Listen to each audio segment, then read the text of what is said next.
Nigeria could be facing its worst flood disasters in years if proactive measures are not urgently taken to mitigate its impact. According to figures from the National Emergency Management Agency, over 300 lives have so far been lost this year as heavy rains give way to flooding, sweeping away homes and farmlands. The situation could potentially get worse as Cameroon releases excess water from its Lakbo Dam, with Nigeria's history of preparing for managing disasters leaving much to be desired. Our cover story beams a spotlight on the danger ahead. The warnings have been issued well in advance, alerting federal, states and local authorities to brace up for heavy rainfall and related flood disasters in 2022. But as it is typical in Nigeria, the response has at best been slow and was still non-existent. Just 8 months into the year, the reality is stark and quite dreadful.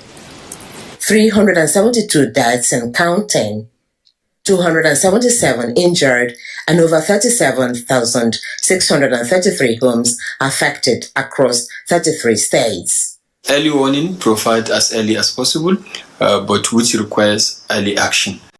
And it is the delay in some of these mitigative and adaptive actions that cause a lot of some of these damages.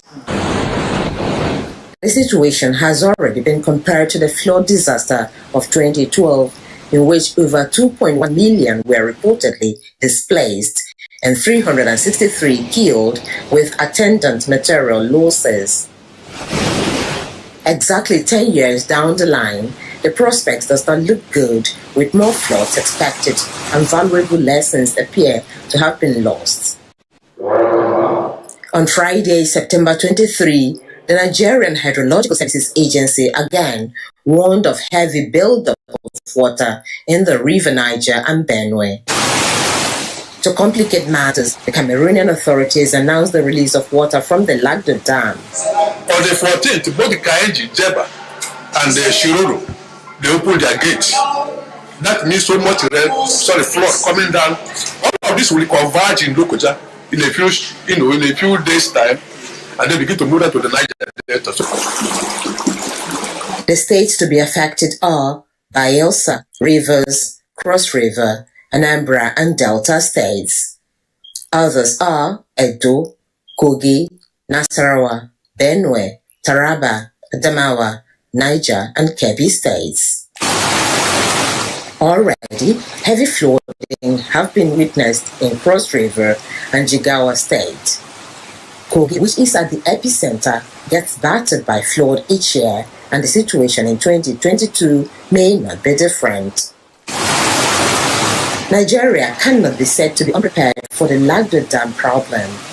In 2016, President Muhammadu Buhari and his Cameroonian counterpart signed a memorandum of understanding which mandates the Cameroonian government to give prior information to Nigeria whenever it needs to release water from the Lakdo Dam, located 50 kilometers south of the city of Garua along the course of the Benue River. Nigeria's defense has been that sometimes the water release comes without prior notice.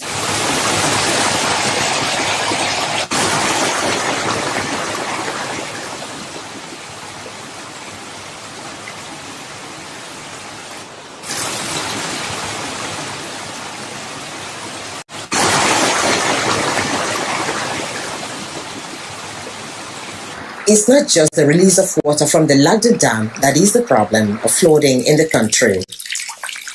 Climate change and global warming have seen flash floods, intense rainfall, and melting glaciers leading to ocean surges into seas, rivers, and cities. Like for this year, is considered by WMO as tripartite deep La Nina. And this is the first time in history that we have cold sea surface temperature in the Southeast Pacific, which is considered to be La Nina, happening for 3 consecutive years, 2020, 2021, and present year. Aside from climate change, human factors also contribute. Poor and absence of environmental regulation have led to floodplains being taken over by development and drainages clogged. This best describes the situation in the mainland area of Lagos, where poor city planning has blocked access for floodwaters to escape. We have to keep observing those environmental laws, and we also have to abide by the building codes. Pastor Afis Bolaoluwa, who lives in Ibadan, suffers this every rainy season as his home and church premises get submerged by flood. Now, and the problem, the water you are seeing here is not the water in this community. The water is coming from Aboru, Agbado, Okwaba. We don't have to wait until the flood will come and ransack our people from their homes. It's just so pathetic. I don't even know where to start or even what to say. But this is the situation.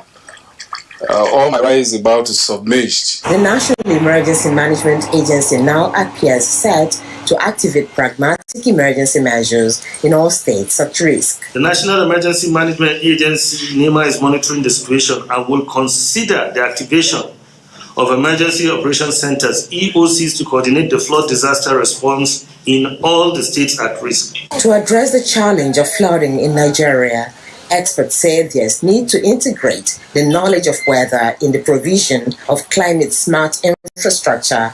Governors of frontline states have been advised to take proactive measures to protect their citizens and evacuate them to higher grounds to avoid impending disaster. Nkoli Omaudu, AIT News, Abuja.